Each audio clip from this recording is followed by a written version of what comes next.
Live from our 7 Tasmania studios, your nightly news with Kim Miller begins now. Good evening, everyone. Well, first tonight, Tasmania's long-awaited return to basketball's top level has today been realised, with the state to join the National Basketball League from next season. The agreement will also see a $69 million upgrade to the Derwent Entertainment Centre, but one of the team's crucial elements is still missing. It's been nearly 25 years since the nets and dreams of the Hobart Devils were suddenly cut short. But Tasmania's top flight basketball journey has been revived. It will put Tasmania on the national stage in terms of having a team in a national league. I couldn't be happier. The government and NBL power brokers reaching an historic agreement, awarding our state a licence for the 2021-22 season. Now it's down to a lot of hard work. We're going to need to start a team from scratch, so we'll be out in the market recruiting. The deal will include 14 home games, 3 of which will be played in the state's north, meaning the majority of matches will be hosted at the Derwent Entertainment Centre, which will undergo a $69 million upgrade, including a 4-court community complex. It's nice standing here today, but it'll blow our mind what's created in 12 months' time. This particular development project will bring 1,200 jobs to this local area, much needed jobs for our community. The Tasmanian team was shown an early exit by league bosses in 1996 in sweeping budget cuts. Today, 2 decades on, a watershed moment for former players. For now, to be announced is just something special for everyone involved. 2-time NBL Premiership winner Anthony Stewart began his 17-year career with the Devils. He believes the transition to the national spotlight will foster ambition and talent among a new breed of ballers. In 2-3 years' time, every kid across this state will be have a basketball in their hands. But there is one major missing link, a team name. The huge decision rests in the community's hands. I think it goes to public consultation now. Larry Kessler and his team are really keen for the public to keep that process going. The buzz and the buzzer of the NBL once again returning to our shores. Garth Burley, 7 Tasmania News. The Court of Appeal has found a convicted drug trafficker was handed an inadequate sentence. 26-year-old Alexander Rose Kabelki pleaded guilty last year to smuggling large quantities of drugs from New South Wales between 2017 and 19. She's currently serving 2 years and 8 months in jail with a non-parole period of 16 months. But now the court has found 5 years prison was actually warranted. Despite the finding, the judges have exercised a discretion not to re-sentence her due to her age, early plea entered, and because her eligibility for parole is approaching. For Tasmanians suffering from a bit of cabin fever, you now have more flight options to go to the mainland, with Virgin Australia about to recommence services. But not all routes are on offer. Labor says the federal government's decision not to offer assistance to the airline could cost jobs. With a new owner, Virgin Australia is restoring flights between Tasmania and the mainland. News welcomed by tourism operators crippled by the coronavirus pandemic. Historically, a large percentage of our guests come from interstate and overseas. It'll keep it buoyant, pardon the pun. We've been without income now since late March. Flights from Hobart to Melbourne and Sydney will take off from July 13, while services from Launceston begin the following week. Prior to the airline going on life support, 116 flights per week touched down in the state. Labor says a drop in flights could see a decline in tourists and result in job losses in the state, blaming the federal government's decision not to bail out the embattled airline. But the federal government says it's working to boost our tourism industry, with international flights in its sights. Prior to the COVID outbreak, we had interest, particularly from Asian markets. We've got to work back towards that, but I'm hopeful and confident that we will see international flights into Hobart into the future. While Tasmanians can once again book flights to the mainland, Virgin Australia is scrapping some routes. There'll be no direct flights from Hobart to Perth, and services to Brisbane aren't on the agenda anytime soon, unless you connect via Melbourne. An increase in passenger flights is great for local jobs. Virgin's announcement will directly influence jobs at the airport, but also within the north of Tasmania. Elizabeth O'Neill, 7 Tasmania News.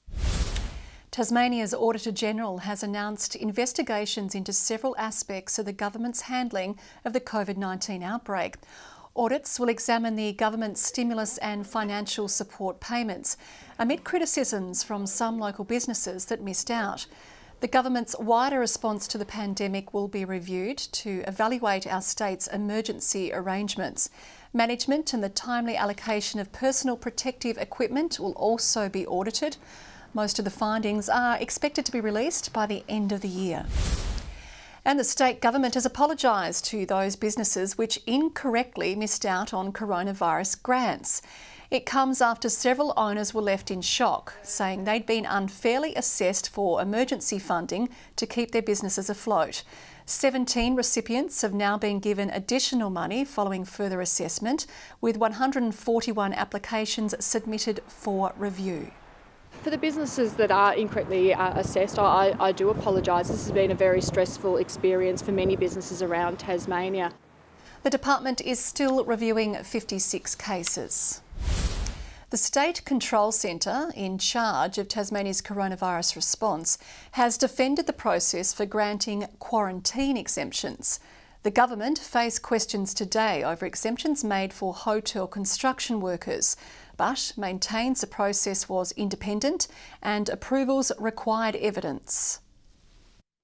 Yesterday's celebrations of the Crowne Plaza Hobart opening leading to a political hangover after this comment from the head of the Tasmanian Hospitality Association about fly-in construction workers seeking COVID quarantine exemptions. So those workers needed to be here, otherwise this job wouldn't have been completed, and they had to go through all the safety precautions, etc., to be ticked off. So there was no rules broken or anything like that. It was just about, probably as much for me having contacts about to make sure they got to the right people quickly to get the authorisation. Thanking the Secretary of DPIPWI, Tim Baker, for helping in the process. Government ministers facing questions about special assistance today. It's entirely appropriate that the State Controller would speak to heads of agencies when they're making these assessments, when he's making this assessment, but the State Controller makes that decision, not the government. He's in daily contact with the State Controller as part of the emergency response.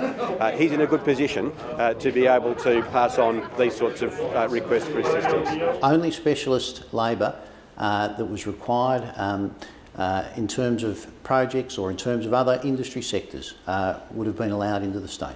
In a statement, the State Control Centre said it's received more than 4,000 requests for quarantine exemptions on the basis of specialist skills. It says each one went through the same independent process and just over a quarter were approved. The government says written evidence of specialist skills had to be provided. We don't need to be bringing any trades in from interstate. Both myself and my colleague are fielding calls left, right and centre of workers that are being laid off daily here in Tasmania. We have some of the best carpenters, plasterers and joiners in the country here in Tasmania that are now unemployed. If the skills aren't available in Tasmania, that some developments may require expertise from elsewhere. Ruby Kamane, 7 Tasmanian News. A man has been charged over a frenzied knife attack at a Launceston gym yesterday. The victim, who was using exercise equipment, suffered superficial knife wounds to his hands and face. Our reporter Sean McComish has more. Overnight, police searched Launceston and Kings Meadows for the man accused of being behind a random knife attack. This morning they had their suspect. The incident occurred just after 1 p.m. yesterday at the Zap Fitness gym, where the accused allegedly attacked another man who was working out. The 33-year-old suffered knife wounds to his face and hands. This morning, a 45-year-old Launceston man was arrested at Kings Meadows McDonald's without incident. His alleged motive is still a mystery. At this stage it does appear random, which is concerning, so that's why we've had a team working on it overnight to make sure we got this person into custody as soon as possible. CCTV from inside the gym is being reviewed. It is quite graphic, completely unprovoked. After the assault, the person was assisted by another couple of people in the gym, which was very good, and the offender simply left the premises. Police say crimes of this nature are rare in Tasmania. Late this afternoon, the alleged offender was charged with intending to cause grievous bodily harm. He's expected to face a Launceston Magistrates Court tonight. As Tasmania edges back towards normality, the Tasman Peninsula's major draw card is unlocking its doors. Staff have put final preparations in place for the Port Arthur historic site to reopen, and a new tourism campaign is encouraging visitors to venture further into the region.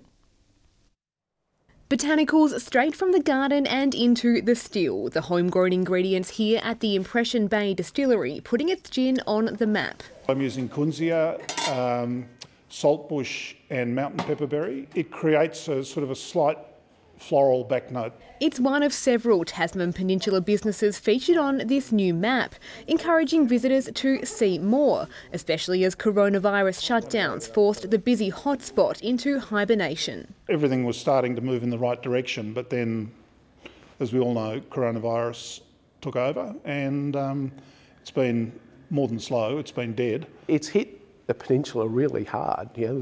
There's a lot of unemployment, there's a lot of businesses seriously hurting at the moment, and we need people to come back. The community coming together as the region's major draw card reopens tomorrow, preparing for customers at the Port Arthur historic site. These empty grounds filled once again. It hasn't been this quiet since 1827. This iconic attraction has been closed for more than 3 months now, feeling strangely empty for a site that usually sees more than 300,000 tourists every year. But despite that lack of visitors, staff have been keeping busy. Working on some beautiful artefacts, and we're doing some conservation cleaning, which has been very interesting. Looking out for visitors, but not every peninsula business is opening just yet. More tourists needed before the Tasmanian Devil Unzu can unlock the doors. We're waiting for the borders to open, that's the main thing, and for the aircraft to fly. We're not likely to be able to achieve very much just with a handful of people coming up and down the highway. Giving these critters some company. Michelle Wisby, 7 Tasmania News. Yep. A daring overtaking attempt has been captured on the Midland Highway. The footage, uploaded yesterday from Baghdad, shows a Hyundai using a turning lane to make its move. It diverted around a traffic island into the oncoming lane, overtaking 2 vehicles. Tasmania Police says it is investigating the incident and has asked witnesses to come forward. Well, a Tasmanian child living with a disability has a new place to call home, with her family moving into a specially designed house. The project has been a labour of love for those involved with Madison House, which has also raised hundreds of thousands of dollars for Give Me 5 for Kids. After months of hard work, Madison House is now the Maiwarda family's home. Taking the keys this morning, a dream that began last year is now reality. We're very, very grateful for the opportunity to have such a wonderful house. The Leiden builders designed property specifically tailored for Sarah's daughter Skylar, who lives with a form of cerebral palsy. The bathroom and bedroom fitted with a special hoist, along with extra space in each room for her wheelchair. We can move, and she can move around in her wheelchair because at our current home she has to be carried everywhere, so it's a bit harder. It's a deeply personal project for the Leidens, named after their daughter, who was tragically killed in New York in 2018. Today would have been Madison's 25th birthday. She would be so honoured to have this project in her name. She would be so proud of our family and everyone who's been involved for giving to such a wonderful cause. The Royal Hobart Hospital also benefiting. $372,000 raised for the Children's Ward through Triple M's Give Me 5 for Kids Appeal. Fantastic project, so great to have it finally finished in this amazing house. So much great support, and Give Me 5 for Kids benefiting. More than 60 local companies donated their time and supplies, while the state government also provided the land. If this family in time moves on to live elsewhere, and this is a home that can also be made available to other people who need something like this. And just to see all the Tasmanian businesses come out and help a little girl that they don't even know is just amazing. John Hunt, 7 Tasmania News. The next generation of basketballers say they're excited about the prospect of forging an NBL career here in their home state. As we reported earlier tonight, Tasmania has been granted a licence in the national competition from next season. Up-and-coming athletes believe the landmark decision provides a clear direction to the top. It's a great pathway for both of us, and I will really consider and hopefully get into the NBL in the future. More details on the expansion are expected in the coming months. Good evening. Smithton, Friendly Beaches and Burnie are top today with 14 degrees, 13 in Hobart, Launceston and Devonport. The overnight low was 0 at Ouse as the valley copped a cold pool of air under some fog. Low Head, St Helens Grove, Ouse and the islands all 13 today. Strawn 12, Lyawini a top of 5. A mid to high level band of cloud crossed Tasmania today and continued over the west and north during the afternoon. That band also over the southeast of the country. Mid to low cloud blanketed much of Queensland and northern New South Wales with patchy high cloud over Western Australia. Tomorrow a weak front passes through, another makes its way up the New South Wales coast. A high moves towards the Bight. West to southwesterly winds up to 20 to 30 knots, lighter winds inland with swells up to 4.5 metres in western and southern waters. Strong wind warning from Cape Portland to St Helens Point and from Wineglass Bay to Sandy Cape. A warning to sheep graziers too in the south-east of the state. Forecast for tomorrow, Hobart a shower or two and 10 the high for Huonville, showers easing, a shower clearing from Campania and 10 degrees. 11 for Launceston and partly cloudy, 12 for Devonport and 11 for Georgetown. Cool temperatures tomorrow, aren't they? 11 for Burnie, just 10 for Strawn with showers in the area and 11 the top for Wynyard with a possible early shower.